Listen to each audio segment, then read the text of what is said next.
On this episode of Star Trek Universe, we are talking about Star Trek, the original series 105, The Enemy Within, right after these words from our mystery sponsors.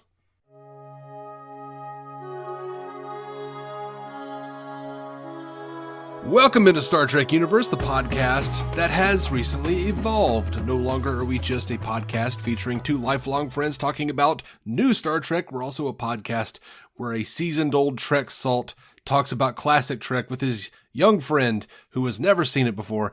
I, of course, am the old Trek salt, David C. Roberson, and this is my dear fresh-faced friend and Trek tyro, Effie Ophelders. Good morning. I indeed have no clue what we're doing here. Well, you have some clue. You know we're watching Star Trek and talking about it. Yeah, no, I have a vague idea. I wasn't lured entirely into this, under weird notions of different. Yeah, no, it's all fine. We're above level. Yeah, I know what we're doing. I don't know what's coming. I am weakly surprised on a just. You just started getting what was this episode? You started getting a mystery link from Zoom, and when you click it, it's just me going, "Let's talk about Star Trek." That is my entire inbox. Mm-hmm. So the enemy within. Yeah, there were some malfunctions on this ship. Yes, there were. Due to yellow ore. Yes. Whatever that was. Yeah. We needed a plot excuse to have this happen. Soft yellow ore with mysterious properties. Does that ever show up again? Because that, it feels like one of those things that 20 years after this, someone would be like, let's actually do something with that. You would think there is a book that Greg Cox wrote. Greg Cox wrote a book that was where someone figured out how to duplicate the process, but also keep it to where both versions of themselves have the same mental capacities. Of course, they're still the calculations are still kind of off, but she does it so she can figure out how to kill somebody and have an alibi. And, that's dark. Yeah. Very utopian. Yeah. But I love it. Just as with this episode, slowly the two become further, one becomes more violent, one becomes less able to make decisions. Greg Cox is one of those great Star Trek novelists that I just wish they would hire him to do the shows. That makes sense. Yeah. That's a cool concept, because I was on that note I was sort of trying to figure out why that process wasn't instantaneous, why it did drift farther apart. Mm-hmm. But then we mostly got that side from the indecisive half who was narrating. So we saw him progressively get worse at making decisions. Yeah. I don't know if the violent half got more violent. I feel like he started off at his peak. Yeah. And then just sort of, kept doing his thing once he recovered from being sick in the med bay for a bit. I don't know. I think he was also really fearful. He got more and more scared as he went. He got more angsty. That's true. That's fair. And that is, of course, that's saying something about the nature of violence, that it apparently springs forth from that fear, that's probably his motivation as a shitty half of a person. The shitty half. Is that not what they called it? They couldn't say that on 60s TV? No. So we got a quick synopsis in case you guys don't remember for some reason. Quick synopsis courtesy of Memory Alpha. A transporter malfunction splits Captain Kirk into two people, one good and the other evil, and neither capable of malfunctioning well separately. That's it. Malfunctioning that's pretty much, well? Yeah, that's the whole synopsis. Yeah. Well, it is pretty much all that happens, except for a quite traumatizing bit in the middle there. Well, yeah. There's also some freezing crew members, and oh yeah, no one cares about those. It's just Sulu. Yeah. And Sulu is like, I don't know. For me, I'm kind of sitting there rooting for Sulu to die because he keeps making stupid jokes, He's like... Oh, no, I appreciate that he's like, oh, get me some coffee, because you need the humor to survive in that kind of a situation.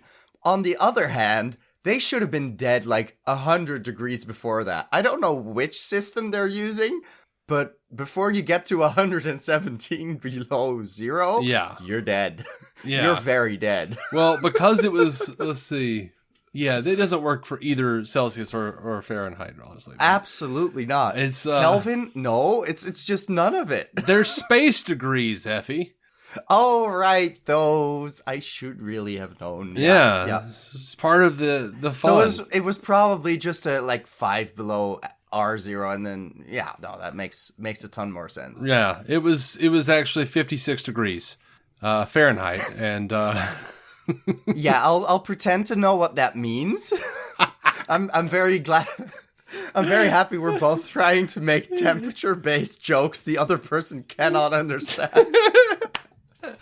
Yep. This is why there's an ocean between us. Just to... Oh. Let's see. 56 degrees, it would be 13.3333 degrees Celsius. Ah, right. Okay. So it's like a cool spring breeze. Right. Yeah. Yeah. It's a bit that nippy. Makes sense. The frostbite. Oh. Yeah. It is actually, it would be if Sulu, at the beginning when he was like, that's a bit nippy, if he was actually just being serious, if he wasn't being sarcastic. Yeah. And by the way, I love this. That would have been lovely. I don't know. I don't want to outright say like they made a stupid racist joke, because I can perfectly see George Takei just coming up with this to say, but the bit where he's like, send us a long rope and lower us down a pot of coffee. And then he goes, rice wine will do if you're short on coffee. I'm like, why rice wine? Is it he's Asian. We get it. That was slightly weird. To me, I was willing to let it just come across as you can send us some alcohol as well if you're out of coffee. I took that as the core of the joke. But at the same time, are they specifically drinking a lot of rice wine? Because I've heard a lot of brandy on this episode, and they could have just reused that, so it does feel weird. Yeah. So it feels weird, but I'm not, like I said, I'm not like perfectly like willing to just be like, this was racist, because I know a lot of these guys like feeling like they owe something as far as being representatives of their cultures would slip stuff into these scripts and be like, no, I want my culture represented. So sometimes it's not like... Yeah, I'm not going to ask for scotch. Give me, that's fair. That also could just be the case. Or it could have just not been anything. Could have come from either side in that regard. We don't know. But it was a moment where it was like, okay, I guess that's your preferred drink then. Coinkydinky. Maybe. I don't know. It seems like he likes coffee. Honestly, he was just saying, that too. He was really hammering home the coffee. He got back to the coffee eventually. Yeah, he did. Can't imagine. I haven't had rice wine, but I imagine it's better than coffee. Oh, I don't know. I'm not a coffee drinker. I love coffee. I love coffee so much that it's a problem, and I can't drink it. Because if I start drinking then you keep drinking it. Yeah, I'll drink a hole into my gut. I'll give myself ulcers. Right. You're at Coffee Anonymous. Just the caffeine addicts getting your chips every week, and that makes sense. I used to drink so much coffee that I would just jittered constantly. And now you just jitter out from other reasons. Mostly the anxiety and ADHD that I'm exactly. So that didn't change, but self-medicating also doesn't help. Yeah, no, it figures. Yeah, no. You gotta shake for some reason, All right. What is life if not shaking at a certain frequency in this weirdo existence? Yeah. Let's not get into quantum physics today. I'm okay with it. We're on a Star Trek podcast. That's a good point. I should really brush up on my snare theory. Do it. But we should probably talk about this episode. Let's do that first. Yeah. It's very obvious what it's trying to say, because it has that moment where Spock is just explaining it for the kids in the back row, so we all get the point of the conceit of the episode. Mm-hmm. But it is a very super ego versus id type idea where the violence and the lust is split off from the compassion and the intelligence. It's very much eventually it turns to intelligence overcoming fear type narrative. Mm-hmm. But it is a very interesting touch to have decisiveness necessitate a ruthlessness where I'm like, really, you can't, without the violence and lust, you can't make an intelligent decision. Yeah, because choices like that feels slightly weird to me. I think what they were going for is more or less like there's a negative side and a positive side, not necessarily that lust and violence is key to those things, but all of these traits, each side of a man or woman has traits, and the negative has certain good traits, and the positive have certain traits. And I think that's interesting. Yeah, okay, so it's more of a split down the middle where some attributes just end up with either half, but that would make narrative sense, but then symbologically, then the issue becomes, okay, but why are these good traits with that side and this bad trait with that side? It didn't seem like Spock knew either. That's a good point. I do feel like Spock was very invested in the sense that he started talking about his own halves, used that as an argument, but it wasn't quite very logical. It was more so the human half of him that was like, no, I believe his intelligence can overcome his fear because I do that every day, and it felt like his less logical side having a minute there. Oh, definitely, which I felt ironic. Yeah, that was lovely.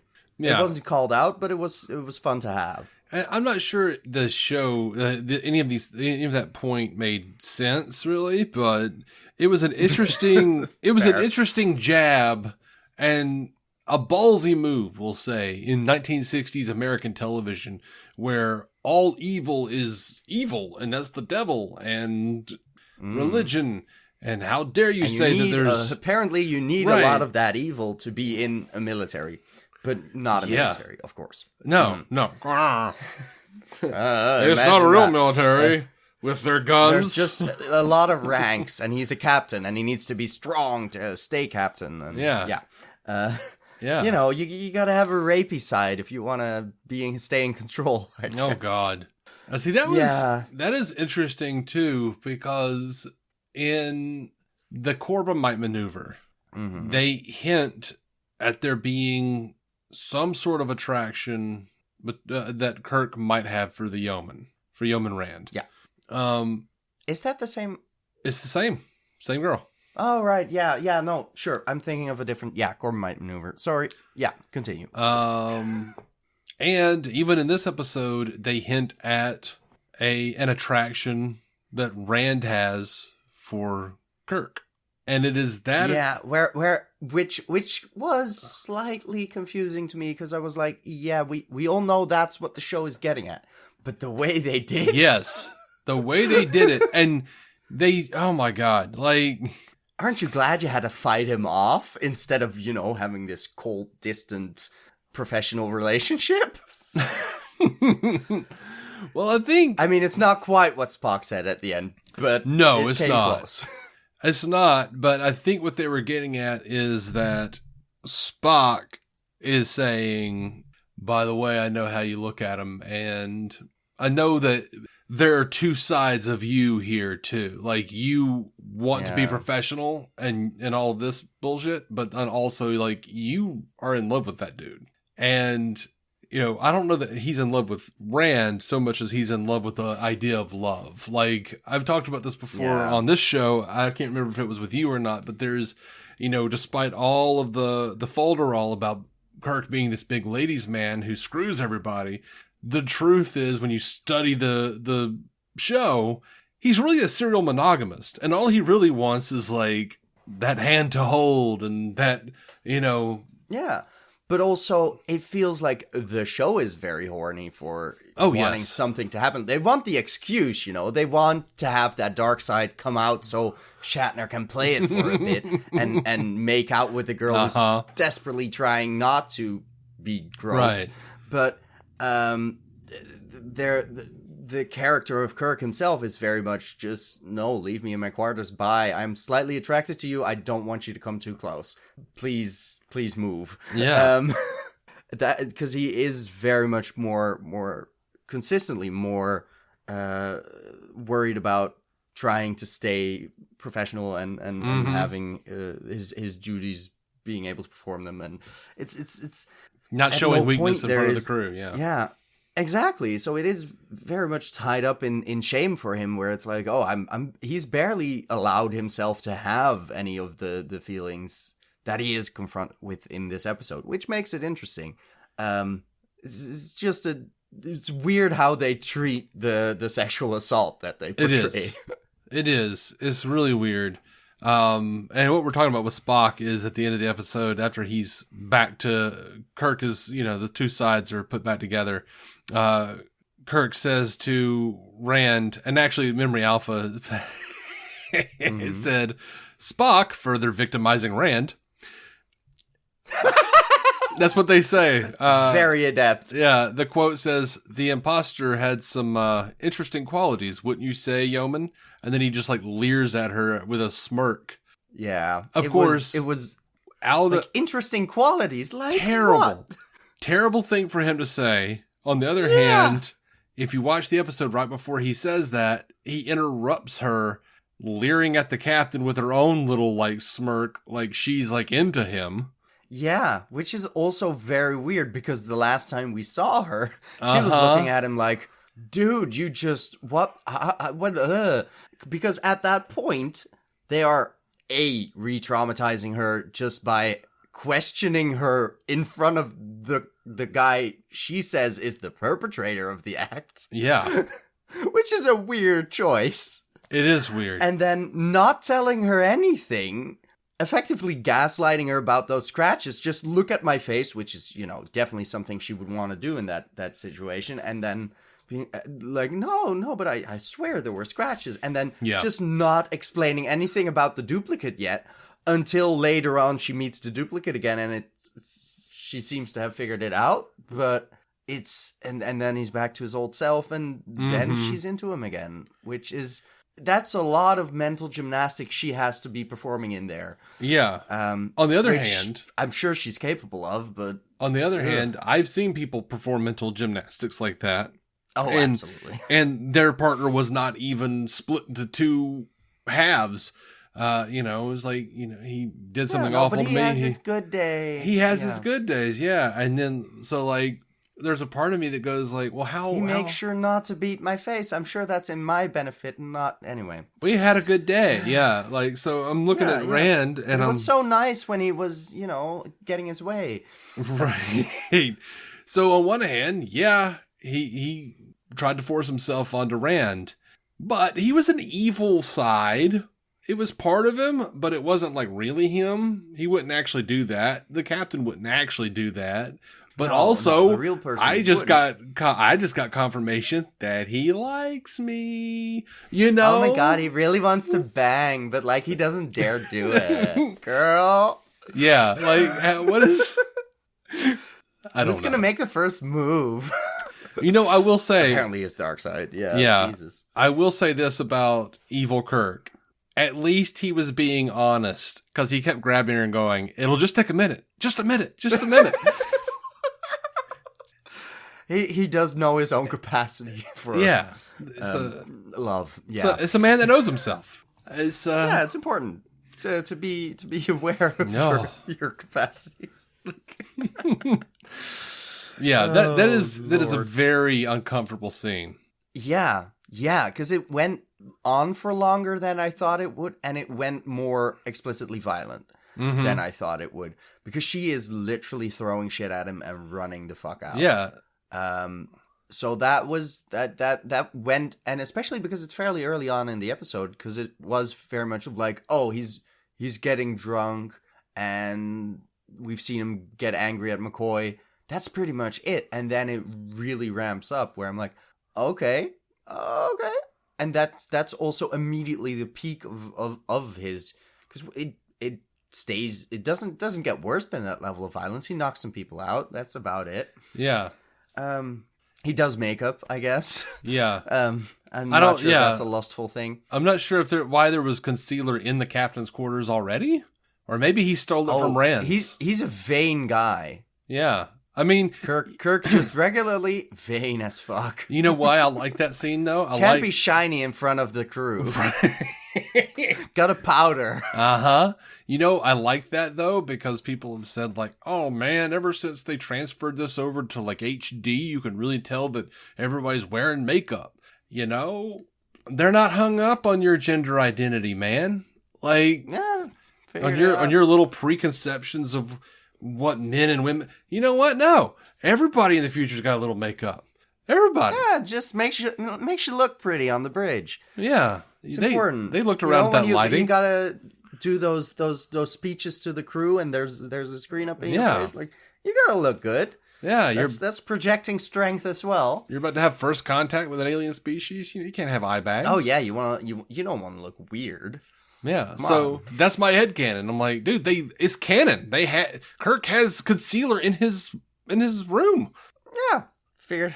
Go figure. This is the answer. Yeah, it's not just they didn't really ever think that we were going to have the capacity to see that makeup on high definition televisions. Yeah, the restoration probably did a lot of favors because I don't get the cornflakes effects because I'm just watching the Netflix version, which is just pretty decent effects. Jeez, but no wonder. Well, they what you're watching has also been remastered. Yeah, that's what I mean. Yeah, no, that's not. Oh yeah. What I'm trying to say. Yeah, it's not what it looked like back then. No, part of me misses those old effects too. I get that. I'm torn. I'm sure there's some VHS tapes you could buy on eBay that would still have them. Oh, they're DVDs. I'm guessing you still. Yeah. Oh, the DVDs still have. They've actually got them on Blu-ray, I think, too. I might have them. Oh wow, they unremastered them and then upgraded them to Blu-ray. Well, I know that I think that there was when they remastered them. They did initially they put out HD DVDs, if you remember those. Oh yeah, I've heard of those. And they had were beaten by porn. Yeah, and on one side was HD standard versions, like were the original effects, and then if you flip them over, it was remastered effects. So that you get the the HD version of both versions, and I dig that. And I don't know if my Blu-ray has that, sense. But I'll have to check. Ever since I've had the Blu-ray, yeah, we'll find out next time. Yeah, ever since I've had the Blu-ray, I have not had a reason to put them in. So that makes sense. It's a sad thing. Yeah. I do enjoy.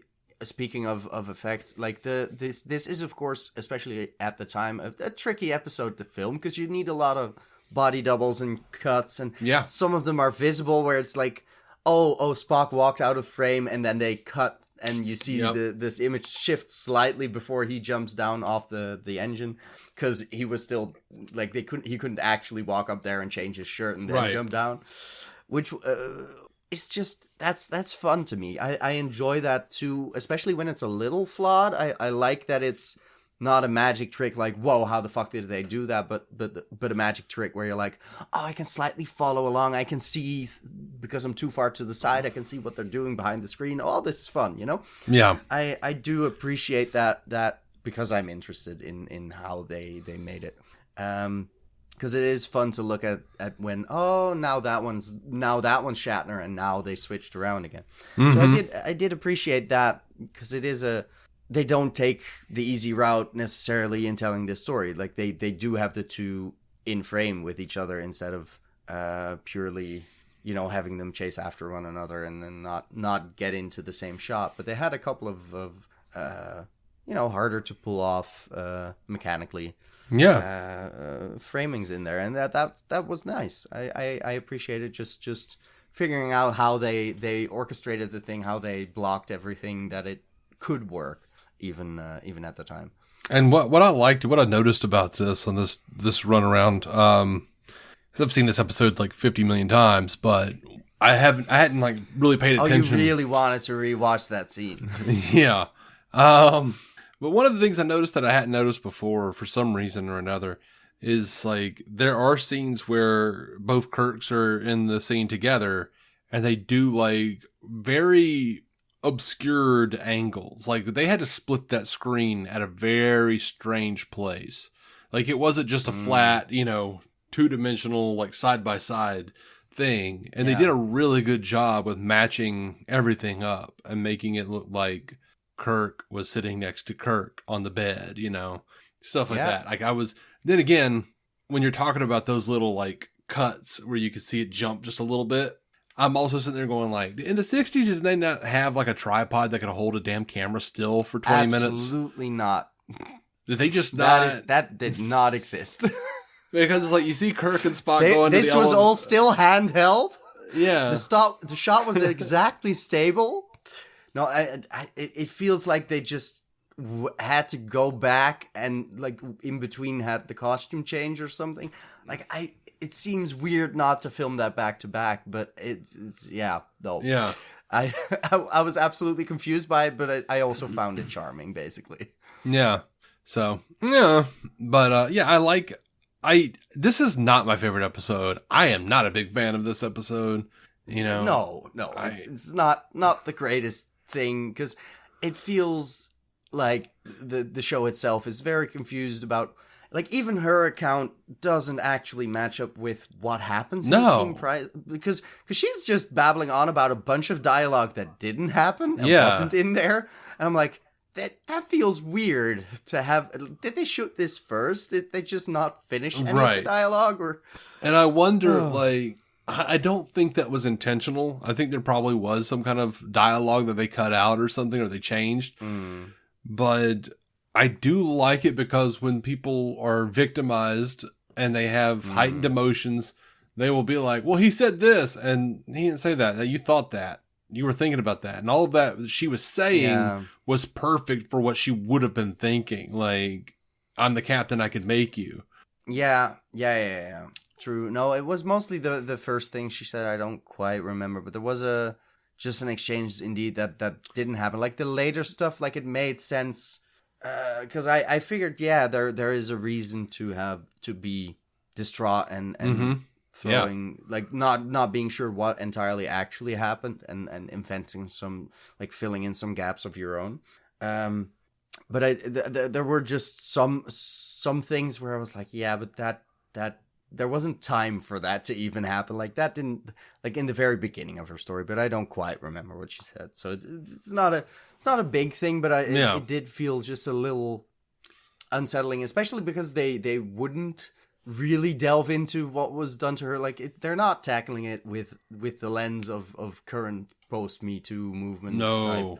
Type. Like, we're not there. So it's not like they really wanted to delve into her psychological state after that run-in. So I mostly read it as maybe there was some more stuff planned and Shatner just started yelling and pulled her in and forgot half his lines. I don't know.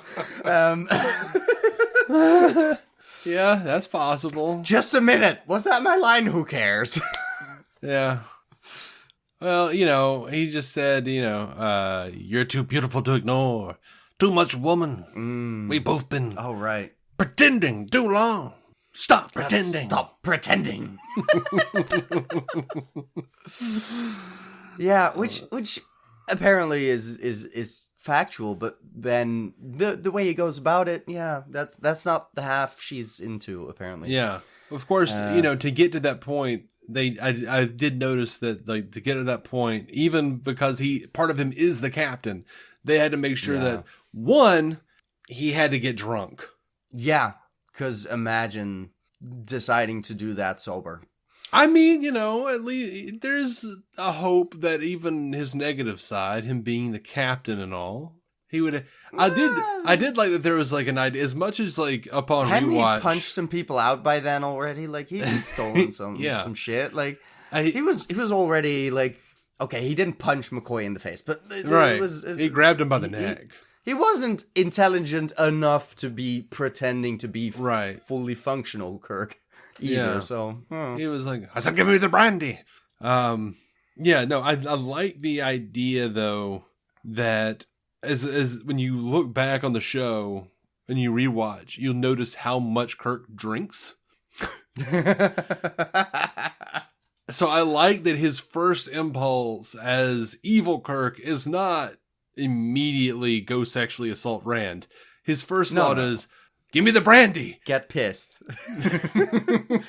It also feels weird because at that point where we don't quite know what is up yet, before he gets violent, he can barely stand. He seems more drunk before he gets drunk, honestly. Yeah.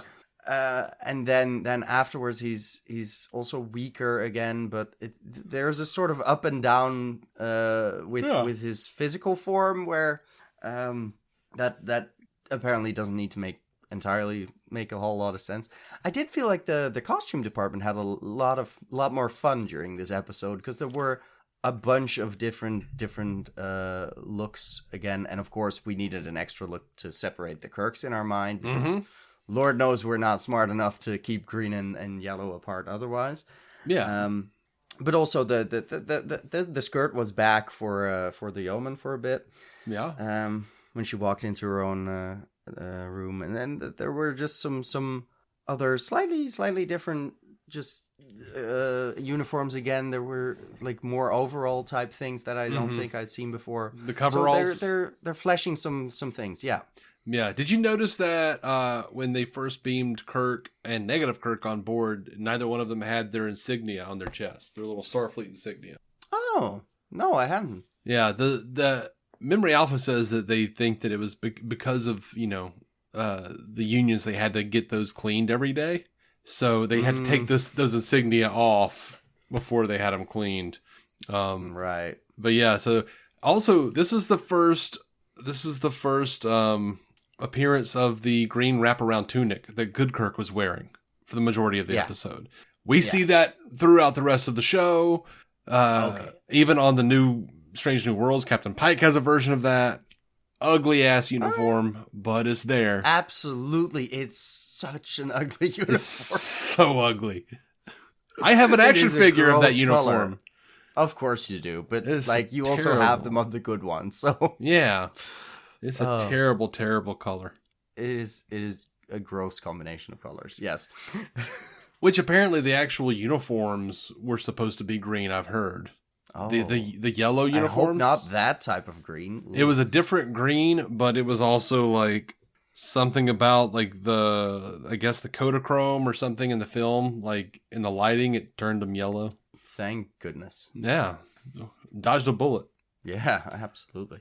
The yellow feels warmer. It has a nice atmosphere to it that the green just doesn't. Less vomity. Yeah, and they didn't try to like retcon it later. They were just like, nope, gold is command. In subsequent series, they're just like, nope, everything's gold. Sorry. Mm-hmm. Yeah. Do you have any other like overall thoughts or anything? Yeah, it feels like this one. It's not great. It's just sort of. It stays more superficial. It's very tell don't show on the ideas it's exploring, where it is very much just it's split into these types of halves and how do they coexist, and intelligence can conquer fear, and you can keep your lusts and your urges inside if you have more compassion and the goodness of your heart and all that, and it's like the intelligence, making your intelligence suss all that out. Yeah, you conquer it with logic and you keep it sort of in check. And I did want to mention the final scene. I do feel like the I want to live, like that was sort of going for something. Like I get that there was there was something emotional in there. I don't think they really set us up for feeling bad for this character, but it was an attempt, I guess. It was interesting. But I just overall it feels like the execution wasn't quite there. So yeah, it's not one of the best ideas they've had, but you know. Which Richard Matheson, the guy that wrote I Am Legend, if you remember that, is the one who wrote this episode. Oh, that's an interesting connection. He says that there was no their landing party stuck on the planet. That wasn't a thing in his version. He says that he was overall okay with what they did, but Roddenberry changed stuff all the time. Sure. So this episode is also, the first. I feel like the landing party is a nice ticking bomb to have. Like that builds up tension. It does. You need that sort of, because otherwise you can just fuck around and wait and see and do the autopsy and like, yeah, absolutely. Because at that point when the dog died, I was like, oh, they actually, you know, they and then when he accidentally freed himself and like there were some twists and turns where I was like, oh, this went on to be more exciting than I thought, because I figured by now they'd be in the transporter room and everything would be fine. Which I did enjoy that, where I was like, oh, he's taking a last shot at being the captain and immediately making decisions again, and that ending went nicely. Like it did get better, I feel, as time went on. Yeah, it just started off on a bit of a wonky foot where it was like very, I mean, sure, stage acting, but very, very big energy on the lust side of the spectrum. Yeah, absolutely. Now, I did think it was interesting because, you know, the old salt, I can look at this and go, first of all, the fact that Spock keeps saying, like, well, I can't take command unless you relinquish command. Are you relinquishing command? And he's like, no. Dude, No, he is impaired. He is impaired. Yeah. And in future episodes, like, if Spock sees Kirk walk funny, he's like, you ain't right. I am taking command. Like, yeah. That's a solution. Yeah. It's like, I'm going to call Dr. McCoy. He's going to look at you and go, nah, you're not fit. And I'm going to take command. You know, like, they get quick about that shit, you know. So it's funny that they're not doing that yet here. Yeah. Because imagine that. He was you clearly have to relinquish command. Imagine him like what if the other guy had walked in first, he would still be in command. I'm not sure. Yeah. I'm like, he's clearly impaired. He can't make a decision to save his life. He can't even like. He's like me on any given day, where he's like in the middle of a sentence. And I relate. Yeah. Then he like looks down and he's petting a dog and he doesn't remember that he was talking. Yeah, you both make two convincing cases. Can someone just decide who's right? Because I'm just having a good time here. But I'm not gonna relinquish Don't put command. me in charge. Yeah. Another thing is, traditionally in Star Trek, they have shuttlecraft on board the ship, and for some reason, maybe because they didn't have a shuttlecraft built yet for production, or maybe just because they're like, nobody's gonna think about that. For some reason, in universe, I guess we can say only like, beam. Yeah, maybe there was something going on with the atmosphere. Maybe the weather was too harsh. They just couldn't bring down a shuttle. I don't know, but would have frozen probably. Sure. Yeah. Like if the heat couldn't function either. Like, So this was the first episode with the Vulcan nerve pinch. Oh. I didn't. Where Spock I forgot to pinches his neck. Right.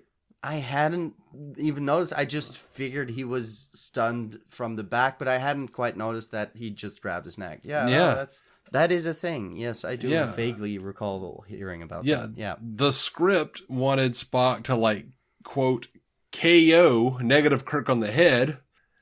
And Nimoy objected to it, said that, you know, Spock should be more pacifistic. So he improvised the neck pinch. And they did that. Also, the first time McCoy says the iconic "He's dead, Jim." Oh God, that becomes iconic. Shit. Oh yeah. How often does this happen? All the time. All the time. So many dead. Okay. It's usually not dogs. I hope not. How many dogs do they kill for this series? It's just the one. I did enjoy I did enjoy the horn dog with like the antennas on his head. Like, put a tiara on a dog and give him a horn, and I'm still like, that's a cute dog. I dig this. And I like that it was the 60s, but they're still like, you know, he's like, I'm gonna grab him by the scruff and you stabilize him. And I'll grab him in the neck and you pinch him in his and good Kirk is like, don't hurt him, and they're like, he's not gonna feel any pain. There is that compassion for both his dark self in that moment and the dark dog, and it's just like that makes sense, because he understands at that point, like, he's just scared. It's not a mean dog. It's a scared as fuck dog, and you're also coming at him with a needle. So. You want to hear something that'll piss you off? Oh God. Grace Lee Whitney. Come at me. Grace Lee Whitney, who played Yeoman Rand, once recounted that while shooting the scene when a distraught, tearful Janice Rand accuses Captain Kirk of raping her, or trying to rape her, William Shatner slapped her across the face to get her to register the proper emotion. As they shot the rape scene days earlier, Whitney could not get into the same emotion successfully, and it was Shatner's solution to the problem. Oh, goodness. Yeah, that's not great if that's not, actually communicated. Like, weird. I've got more troubling news. Don't do that. Please do not, actors. Please don't act like that. Yeah. She also said she was very unhappy about the last scene of the episode in which Spock asks Yeoman Rand the imposter had some very interesting qualities, wouldn't you say, Yeoman? Yeah. In her autobiography, she wrote, "I can't imagine any more cruel and insensitive comment a man or Vulcan could make to a woman who has just been through a sexual assault. But then some men really do think that women want to be raped." So the writer of the script, ostensibly Richard Matheson, although the line could have been added by Gene Roddenberry or an assistant scribe, gives us a leering Mr. Spock who suggests that Yeoman Rand enjoyed being raped and found evil Kirk attractive. Yep. So she was not in favor of that, but she said she did enjoy the episode. She said, "I like The Enemy Within because seeing Captain Kirk act in that fashion challenged me as an actress." Several years later, she said, I love The Enemy Within because it gave me a chance to really react and act with Bill Shatner. I love it. I love the whole concept of him breaking into two characters because that really was what Kirk and Rand were about. There were two sides of Kirk and two sides of Rand. Rand was there to be of service to him, but she was also in love with him. But she knew she mustn't go over the boundaries. Yeah, that is the entire dynamic, and I get that, she's a woman. She understands. She knows that there's a bunch of fucked up shit in there, and the ending is pretty poorly thought out, but or thought through at all. But I do get that for her as a person, as an actress. She got shit to do in this episode more than some others. It's there's some actual acting involved, and I can imagine that is, despite getting presumably slapped against your will, it did give her some something to flesh out, some character to delve into, and that is of course why you are in this profession ultimately. So I get it, but it's God, the times. Yeah. Sometimes you just slap someone to get them into the right headspace. Yep. God. Which, I feel bad for her anyway, because she was in 6 episodes of this show. Mm-hmm. Oh, jeez. And it was pitched that she was, because Roddenberry was relating everything to Westerns. So he said that she was the Miss Kitty of the show. And apparently one of the producers, I assume Roddenberry, is heavily, insinuated over the years that it was Roddenberry who did it. Basically pulled the evil Shatner and evil Kirk and tried to come on to her. She fought him off. And then she was fired. At least she'd practiced, but she was sad. She was supposed to be on a ton more episodes. She had a kid to support, the whole thing, and then he fired her. So, dick move. So she's on a few more episodes. Is new? We have some time with her, and I guess I'll find out after that who she is replaced by. Oh, it's just randos. It's randos mostly. She does get to show up a few times in the movies. Oh, that's because cool. After the first one, Roddenberry's not really in charge of anything. Fair enough. So you don't get an opinion, sir. You get to publicly undermine the actual narrative, but other than that, good luck. Well, yeah, until they wanted him so badly for Star Trek: The Next Generation, and he was in charge of that until he died like 3 years in. We'll get there. Yep. And there were some wild stories about him. Like he would be like, let's do this and this. And then he'd go to lunch and do like a shit ton of Coke. And then he'd come back and be like, put 3 titties on her. I want to see it. Like, man, I like to come. And they're like, what are you talking about? Oh my God. Yeah.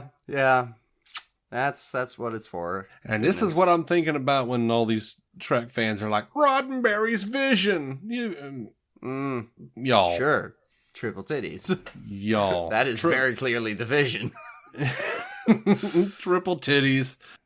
Swinging parties, like all the things. He's anyway. It was a time. Yeah. So I really wanted to bring this up though to James Doohan, who notoriously feuded with Shatner throughout most of their career. He's the guy that played Scotty. He said in his autobiography, Beam Me Up, Scotty, that he thought William Shatner's performance in this episode was, quote, pretty okay.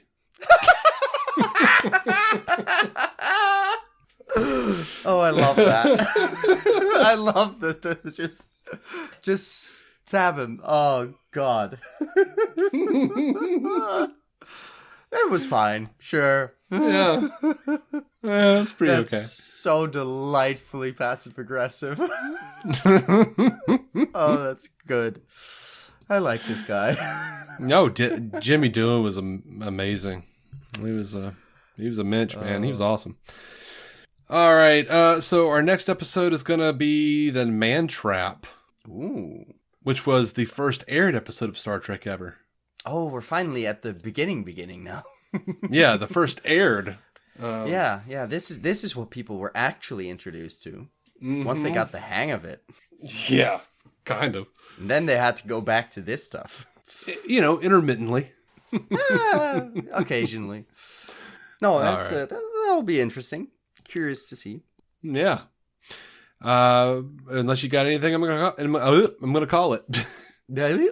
You go ahead and call it. I think we're out of trivia and commentary on this this ethical question of whether or not you should give in to your urge to assault people.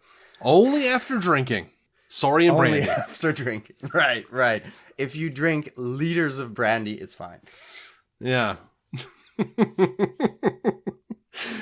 All right. Thank you guys so much for listening. If you want to leave feedback for me and Effie on these original series reviews, if you want to follow along with us, if you are watching it for the first time yourself, we would love to have you come on and give your thoughts. Or if you're an old salt just like me, come give your thoughts. We're having a good time without you, but we'd love to have you here. We're going to come back soon. And until then, the Jolon Trues, the live long and prosper, whatever Matt and I are supposed to say at the end of this thing. And then, do you have one? Do you have one, Effie? Do I have one? I don't know the references yet. Bye. I know. It's so sad. It is. Thank you for listening to the Star Trek Universe Podcast, a Stranded Panda production.